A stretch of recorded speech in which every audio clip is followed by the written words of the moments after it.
अस्सलामुअलैकुम नाज़रीन, JN news HD के साथ मैं हूं नाइला भट्टी। नजर डालते हैं आज की अहम खबरों पर।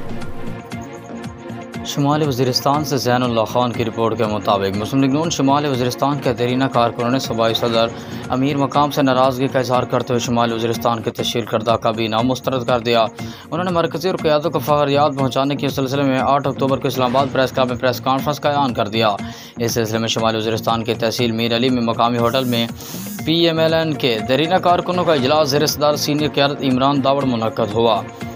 इस मौके पर इरफाकुल्ला, फैज़, नज़ीर दावड़, नसीमुल्ला, एहसान यूनुस व दीगर भी मौजूद थे।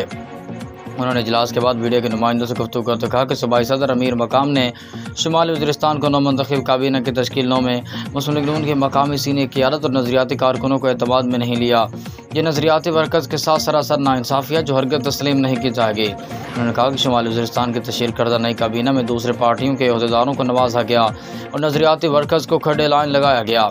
कुर्बानियाँ हमारी हैं, अब ओहदे किसी दूसरे पार्टी को अहदेदारों में बांटे गए। उन्होंने कहा कि सूबाई सदर अमीर मकाम की ये पॉलिसी हटकर इकदाम उठाना, नज़रियाती वर्कर्स को बजाय दूसरे पार्टियों के वर्कर्स को धोखे देना नज़रियाती वर्कर्स की हक तलफी है। उन्होंने धमकी दी कि फरियाद न सुनने के बाद यूथ विंग समय इज्तिमाई इस्तीफ़े पेश किए जाएंगे और मुल्क की एहतजाज रिकॉर्ड